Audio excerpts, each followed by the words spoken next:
চোখ দিয়ে সেই চোখের পানি কিন্তু এখনো পড়ছে।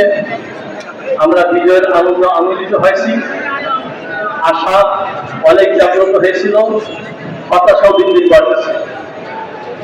যারা চলে গেছেন, শাহাদাত বরণ করেছেন, তাদের জন্য জান্নাতুল ফেরদাউস কামনা করছি। যারা আহত অবস্থায় এখনো পবিত্রতা বরণ করে চিকিৎসাধীন রয়েছেন, তাদের সুস্থতা কামনা করছি।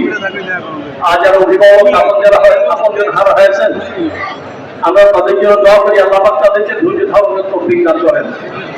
কি জন্য তারা রক্ত দিয়েছিল যারা চলে গেছে, তারা গদির জন্যে, নির্বাচন পাওয়ার জন্যে কিন্তু এই রক্ত ঝরান নাই। দেশের মানুষ তারা তাদের অধিকার খুঁজে পাবে, বৈষম্য দূর হবে, সুন্দর একটা বাংলাদেশ গড়বে, এই আশায় তার রক্ত দিয়েছিল। অনেক আশা, আমাদের বুক ভরা আশা ছিল। দিন দিন বিভিন্ন চিত্র দৃশ্য দেখে আমাদের রক্ত আশা তৈরি হচ্ছে।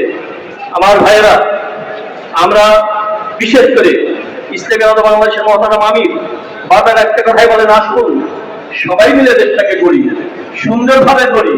যে দেশটায় চাঁদাবাজি থাকবে না, খুন খারাপি থাকবে না, মাদক থাকবে না, দুর্নীতি থাকবে না, দেশের কোটি কোটি টাকা বিদেশে পাচার হবে না, এমন একটা বাংলাদেশ আমরা বলতে চাই।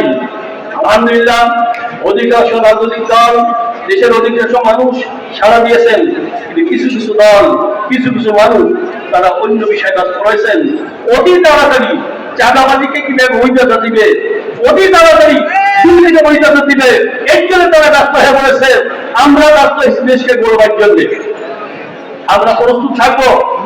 আমাদের মহতারাম অনেকগুলো ঘোষণা দিয়েছেন, তার মধ্যে একটা হবেই, আমরা জানেন পট পরিবর্তনের পরে দেশের মানুষের মধ্যে এক আশা জাগ্রত হয়েছিল, দেখি আমরা বিকল্প কিছু পাই কিনা। অনেক শাসন দেখেছি, অনেক সরকার দেখেছি, কেউ মুক্তি দিতে পারে নাই, শান্তি দিতে পারে নাই, বিকল্প শক্তি হিসাবে তারা ইসলামী শক্তিকে হইতে চায়।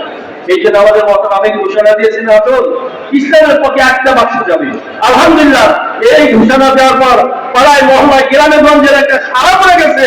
আসুন, আপনারা চলে আসুন, একটা আসুন, একটা বাক্স দেন, আমরা দেখি পরীক্ষামূলক হলেও আমরা বিকল্প শক্তি দেখতে চাই, ইসলাম ইসলাম পেতে চাই।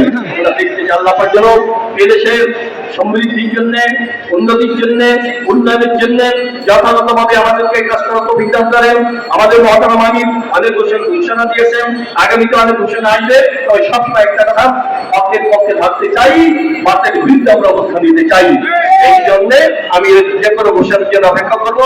আল্লাহ আমাদেরকে দেশ গড়ার জন্য, দেশের উন্নয়নের জন্য, অগ্রগতির জন্য, স্বাধীনতার জন্য, সার্বভৌমত্ব রক্ষার জন্য মেহনত করার তৌফিক দান করেন। আমিন। আলহামদুলিল্লাহ।